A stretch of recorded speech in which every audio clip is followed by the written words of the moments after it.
Alors, il y a beaucoup de messages, évidemment, que je peux vous demander de commenter. Il y a quelqu'un qui m'écrit, Vincent Hervouet, par exemple, la moitié de la Corée, tout le Vietnam, les Kurdes, l'Afghanistan, le Venezuela, aujourd'hui l'Iran. Les Américains sont les meilleurs alliés des tyrans et Trump décroche la médaille d'or.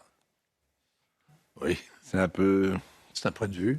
Oui, non, mais c'est un peu... En langage provocateur. diplomatique, ça veut dire c'est- quoi, ça?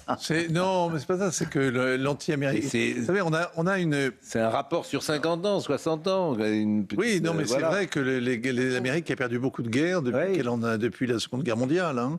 Oui. C'est ça Quelle est la qui... dernière où guerre les que a les États-Unis ont laissés. gagnée Quelle est la dernière guerre que les États-Unis ont gagnée? Oui, Ça remonte un peu. oui, 45. c'est sur l'Iran, sur l'Irak, dans le Golfe, ils ont laissé le souvenir quand même d'avoir à la fois déchouqué, pendu et décapité tout à la fois. Bon, le programme du G7, on termine... comment que dites-vous? Il a dit... En langage diplomatique, ça veut dire c'est pas intéressant. Mais non, mais c'est bon. Nous essayons de comprendre le monde et c'est pas facile. Vous voyez le sujet sur le G7 avec Viviane Hervier. Ce mardi, Emmanuel Macron accueille Volodymyr Zelensky. Le président ukrainien participera à une réunion où Donald Trump sera également présent. Le président américain a estimé à son arrivée à Évian qu'il était peut-être possible de faire quelque chose à propos de la guerre en Ukraine. Puis, l'accord conclu avec l'Iran sera bien sûr au menu du déjeuner. Les dirigeants des pays du G7, Allemagne, Canada, Italie, Japon et Royaume-Uni, seront rejoints par le président égyptien Al-Sisi, ainsi que les représentants des Émirats arabes unis et du Qatar, conviés exceptionnellement à participer à ce G7. L'après-midi, nouvelle réunion de travail, cette fois-ci en présence du président brésilien Lula et des chefs de gouvernement de l'Inde, de la Corée du Sud et du Kenya, eux aussi invités d'exception. Ils viennent défendre la création de nouveaux partenariats en matière de commerce international. Mercredi, dernier jour de ce sommet, sera consacré à la relance économique, une relance équilibrée, partagée et durable. Enfin, vers 15h, le chef de l'État donnera une conférence de presse pour faire le bilan de ce G7. Trump, il va être à Versailles quand même, il va rester à votre avis? Ce dîner, c'est acté ou pas? Ah oui, normalement, oui, bien sûr. On a sorti l'argenterie, la porcelaine de Sèvres. J'entends bien, mais C'est un décor magnifique. Il aime beaucoup ça. Non, mais il peut Par pas... contre, ça va être dur de prolonger le séjour jusqu'à vendredi, quoi. Oui, mais ce dîner de Course, peut-être. Mais c'est pour qu'il reste jusqu'au bout qu'on a organisé ce dîner, c'est ça qu'il faut Oui, dire. C'est que parce oui, qu'il c'est était ça. parti au milieu Thomas du Bonnet. G7 la dernière fois, il se dit cette fois si on met le dîner à Versailles le mercredi, il sera obligé de rester. Donc c'est aussi Oui, une c'est- bonne tactique de la part d'Emmanuel Macron. Autrefois, le G7, c'était le conseil d'administration du Monde, le directoire du Monde. Désormais, c'est vraiment une association de copropriétaires. Donc, le Donald, il n'a pas tellement envie de s'y attarder, il s'y ennuie profondément. Vous Donc, l'appelez il vient le faire un Donald. numéro et il s'en va. Là, on a réussi à le coincer jusqu'au mercredi soir en lui offrant. Mais c'est pas à Versailles qu'il fallait le recevoir. C'est à Saint-Denis. Ils sont obsédés par la question de l'immigration et de la décadence de l'Europe. On essaie de le garder. Mercredi, alors le mieux serait de tenir jusqu'à vendredi pour qu'il aille à Genève. Mais bon, il faut quand même pas exagérer, il a autre chose à faire. Ça va se terminer tard mercredi soir, il a besoin de dormir. Il dormira dans son bel avion et il rentrera chez lui.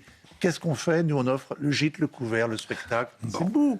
C'est beau, non? Il y aura un papier à faire sur l'utilisation de Versailles par Emmanuel Macron, parce qu'il aura beaucoup utilisé Versailles, Poutine aussi. que ce soit pour Choose France, que ce soit pour recevoir Poutine. Au début, la balade dans la galerie des batailles pour lui expliquer que... voilà, Est-ce qu'il l'a la plus France, utilisé que les autres présidents? Oui, ça, je pense que oui. Bon. Mais d'ailleurs, il y a toujours, il n'y a pas de conseiller, quoi. Comment s'appelle le président à Versailles, celui qui s'occupe de Versailles? Il n'a toujours pas été nommé, Ah, non. manifestement. Pour le remplaçant de Catherine la ministre, Pégard. Madame Pégard. Pégard, ouais. Non, je crois pas, à ma connaissance. Il y a des pas noms été- qui circulent. Ah. Catherine Pégard est irremplaçable. Comment? Elle est irremplaçable. Oui, mais il y avait des noms qui circulent. Notre Non, mais c'est notre ami, important, c'est important parce qu'il y a la camarade, le lanterne dans le conseiller domaine de mémoire. Versailles. Comment? Il y a la lanterne dans le Eh domaine oui. de Versailles. Le Bruno Roger Petit, son nom était régulièrement donné C'est pas vrai. mais pour s'occuper de Versailles. Ah, voilà une campagne intéressante. Mais écoutez, on ira s'il nous invite, Oui. on ira le saluer, mais on ne sait Dormir, pas. Mais son nom, mais peut-être que d'autres noms sont. somnolent. Mais pourquoi d'ailleurs c'est ça aussi? Pourquoi c'est pas En fait, c'est ça qui est très étrange avec Emmanuel Macron. Ça fait combien de temps qu'il n'y a pas que le poste est à pourvoir maintenant? Procrastination. Écoutez, c'est depuis les municipales. C'était Bon. mois de mars. Rachida Dati était candidate. C'est ce que j'avais lu en tout cas. Le poste l'intéressait. Rachida Dati. Oui. Non. Et pourquoi ce poste n'est-il pas nommé? Ça veut dire qu'il n'y a pas besoin de... Il n'y a pas besoin de quelqu'un? C'est ça aussi que tu envoies Peut-être que comme les signal. candidatures ne- Dire que tu peux vivre. Il y aurait peut-être besoin d'un souverain, mais d'un conservateur. Bon, Faites revenir Marie-Antoinette. dans... Ça, il m'était compté. Vous savez de qui c'est, Sir Versailles? Sacha Guitry. Sacha Guitry. C'était formidable, quand même.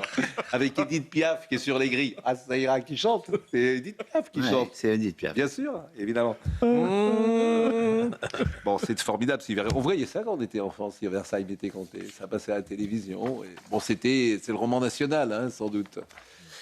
Bon, un bombardier lourd américain de type B-52 Starto Fortress est écrasé lundi en Californie, peu après son décollage, a annoncé la base aérienne. Forteresse Newark. volante. L'armée américaine a indiqué que 8 personnes se trouvaient à bord du bombardier lourd américain, ajoutant que tout laissait penser à ce qu'il n'y avait pas de survivants. Bon, il n'y a pas de... Non, c'est pas le premier B-52 qui s'écrase, mais c'est presque l'incarnation de l'Amérique depuis. Ça va faire. Il compte le garder jusqu'en 2050. Ça veut dire que ce sera un appareil qui aura tenu un siècle.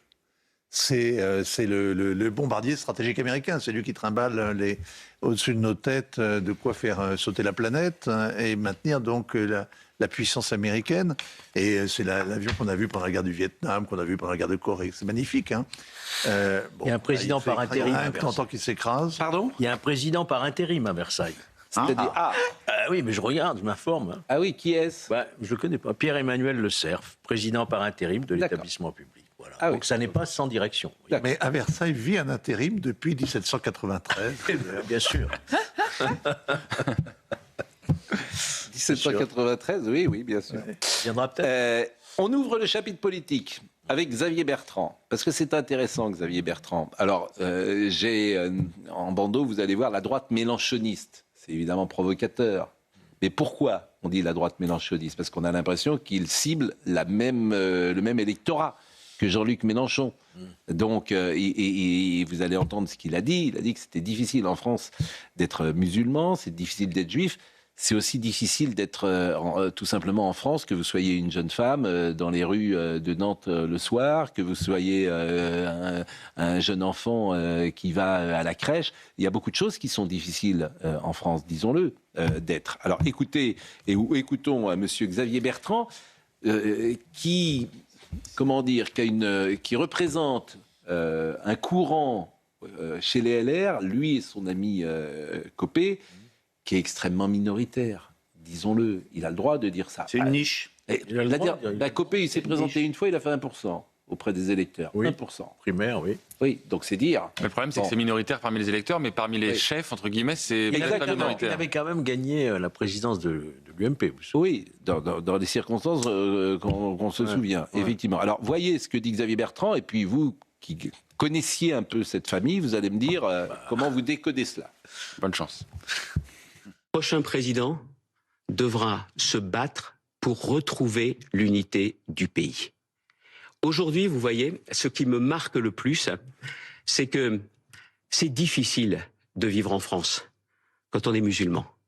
C'est difficile de vivre en France quand on est juif.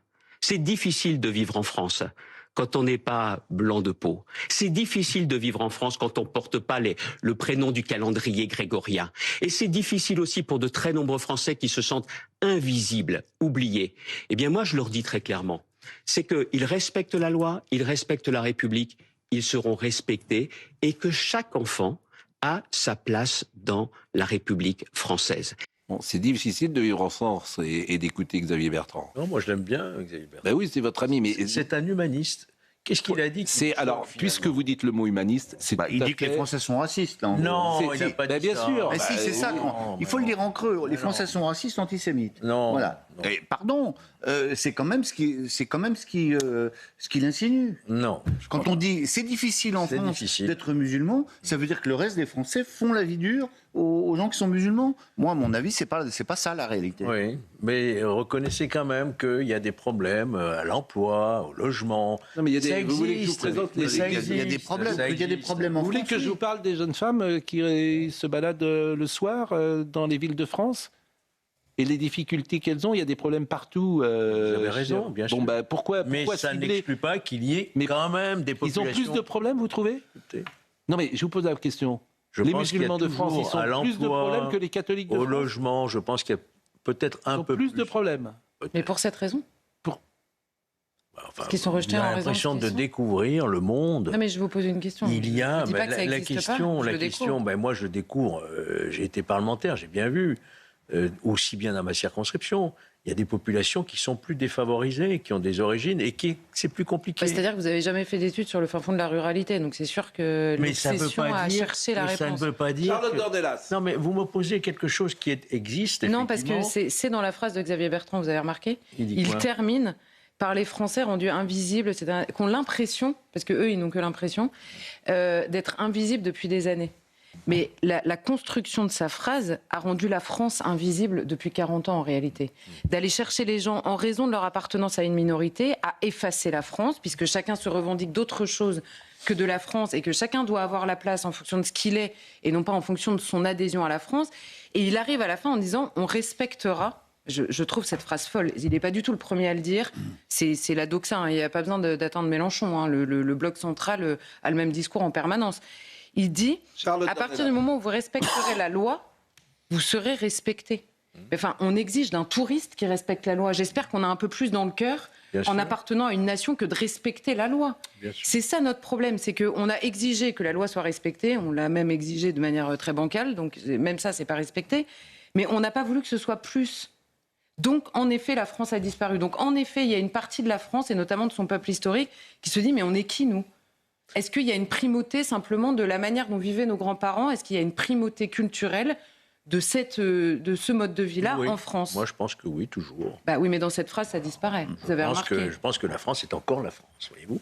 Voilà, c'est tout. Alors, après qu'il y ait des quartiers difficiles, des quartiers gangrénés par le trafic de stupéfiants, etc., oui, mais pour autant, on n'est pas en train de... Je ne vous parle même pas du trafic, de l'insécurité. Même s'il faut être prudent en matière d'immigration, bien sûr. Non, mais il y a une volonté électoraliste, il y a une volonté... Si on a des préfets d'égalité des chances, c'est bien qu'il y a quand même des difficultés. Non, mais ça, c'est intéressant parce que, mais pourquoi en effet, Xavier Bertrand, un peu à l'instar de Jean-François Copé, doit composer aujourd'hui avec une nouvelle réalité démographique, sociologique, c'est indéniable. Mais moi, je suis tout à fait ouvert à l'idée que la droite puisse aussi s'adresser aux habitants des quartiers, parler à la France de la diversité, comme on dit. Et le problème, c'est de le faire avec la méthode de Jean-Luc Mélenchon, c'est-à-dire dans la victimisation et d'aller ressasser les mêmes recettes que Jean-Luc Mélenchon. Je pense qu'il y a une autre façon d'aller parler justement à ce nouvel électorat qui ne partage pas forcément toutes les valeurs progressistes d'ailleurs de la gauche. Et au contraire, la droite, qu'est-ce qu'elle fait ? Elle va les quatre en avant dans la même stratégie que Mélenchon. C'est dommage parce que c'est pas ça. Ce qui vous caractérise, c'est pas votre religion, c'est autre chose. Oui. Vincent Herouette. Non, je passe. Vous n'avez pas été choqué par cela ? J'ai trop parlé déjà. Pas un mot sur les catholiques Oui, sur les catholiques. C'est-à-dire qu'il parle des juifs, il parle des musulmans, il ne parle pas des catholiques. C'est sidérant quand même. Bah ouais. En fait, je trouve que ces gens incarnent une forme de faillite intellectuelle de notre pays. Je ne peux pas vous dire autre chose. C'est-à-dire que M. Bertrand, il parle des musulmans, il parle des juifs, il ne parle pas des catholiques. C'est invraisemblable. C'est invraisemblable.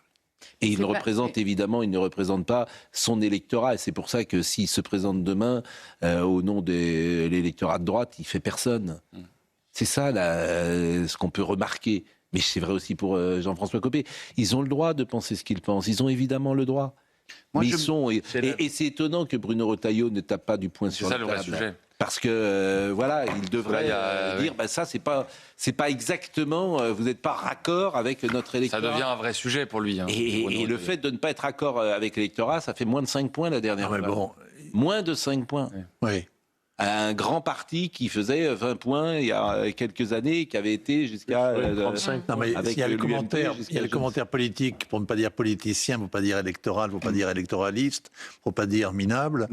Mais c'est surtout que ce discours humaniste, je ne sais pas très bien ce que ça veut dire, mais j'ai une vague idée de ce que ça veut dire quand même. Oui, humaniste, je sais très bien ce que ça veut dire. Et tout le monde comprend ce que ça veut dire. Ce discours communautariste, si vous regardez, n'est pas à la hauteur, ne semble pas du tout en prise avec les problèmes réels que rencontre le pays, avec les épreuves qui l'attendent, avec les souffrances qu'il va falloir endurer. C'est un discours qui est un discours tellement lénifiant. Vous en doutez une partie, parce que quand vous connaissez un peu, par exemple, les idées, les propositions de Xavier Bertrand, dont je ne suis pas l'avocat, attention, il est très ferme sur les questions de sécurité et de justice. Il veut rabaisser la majorité pénale à 15 ans.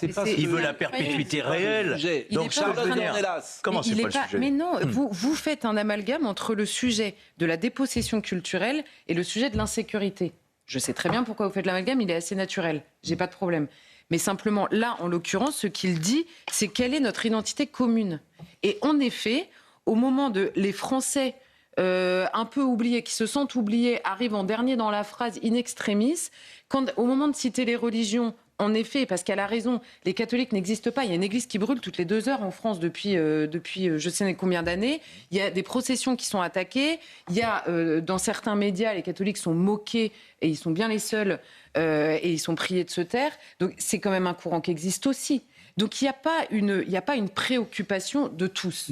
Il y a en effet, vous avez raison, philosophiquement à l'origine, un discours humaniste, c'est-à-dire la volonté de défendre des individus contre un bien commun, d'arracher la France à elle-même. Ça fait 250 ans que ça dure, c'est pour ça que je dis que vous n'avez pas tort sur le mot, en effet. Mais simplement, on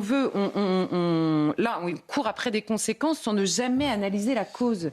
La cause initiale, c'est qu'on n'a pas voulu défendre la France en France, qu'on n'a pas voulu assimiler par amour, vraiment par amour. On n'a pas voulu proposer la France telle qu'on l'aime nous aux gens qui arrivaient. On ne s'est pas soucié du nombre et on n'a pas dit une chose qu'il fallait dire, c'est que quand on arrive dans un pays, quand on arrache ses enfants en effet à une culture étrangère pour les réenraciner ailleurs, c'est douloureux. C'est difficile, ça prend du temps, ça demande des efforts, infiniment plus d'efforts en effet que ceux pour qui c'est naturel. Et ce mensonge-là, on a cultivé ce mensonge-là en disant si c'est difficile, c'est en raison du manque d'accueil des Français. C'est injuste pour tout le monde. C'est vraiment injuste pour tout le monde. Bon, puisqu'on parle politique, je voulais vous montrer Quotidien hier soir, finalement, qui va faire la campagne de Glucksmann. Mais bon, on le savait. On sait que c'est le candidat du système, Raphaël Glucksmann, qui a été samedi à Aubervilliers. Et vous avez Quotidien, c'est formidable, Quotidien. Il donne des notes, Quotidien. Donc, ils lui ont donné 13 sur 20. Il dit, c'est vraiment bien, Raphaël Glucksmann, il est sympa, il est intelligent. C'est vraiment le candidat du système. Alors, nous, on nous accuse parfois, manifestement, d'avoir je ne sais quel candidat. Nous n'en avons pas, rassurez-vous. Mais en revanche, Quotidien, ils en ont un et ils le disent. Ils le disent. Écoutez, alors ce monsieur, il s'appelle comment ? Paul Gasnier. Paul Gasnier. Écoutons monsieur Paul Gasnier sur Raphaël Glucksmann.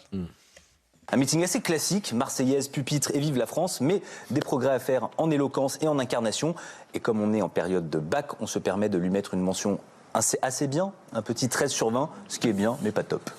Voilà, c'est formidable. Alors, ils n'osent pas dire que c'est notre candidat quand même. Ils disent pas ça. Ils ont des petits limites. Vous avez c'est vu, la forme là qui juge, non ? Mais comment ? C'est la forme qui juge. On verra il a parlé aussi du la fond. même. Non, mais il a parlé du fond. Non, parce qu'il y a d'autres candidats. Dominique de Villepin, faut pas attention. Ça peut aussi être leur candidat. Mais c'est ça qui est formidable. Voilà des gens qui disent on va pas faire de politique. C'est le groupe de TMC, c'est Quotidien. Ils font pas de politique, mais si. Et puis regardez, alors, il y a toujours beaucoup de diversité d'ailleurs sur leur plateau. C'est toujours ça qui est assez amusant. Donc vous avez tous, ils sont formidables. Glucksmann, c'est leur candidat. C'est leur candidat. Il correspond à. Mais pourquoi pas d'ailleurs ? Mais il faut qu'ils le disent. Ils le viennent de le dire. Ils l'ont dit très clairement. C'est pas les seuls, parce que moi j'ai lu le papier du Monde qui a relaté justement le meeting de Raphaël Glucksmann à Aubervilliers.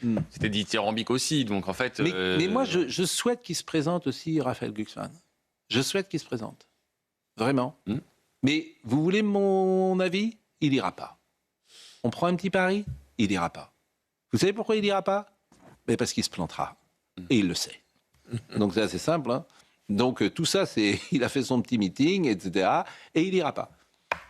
En tout cas, ce qu'on peut le dire, c'est qu'il y a un créneau.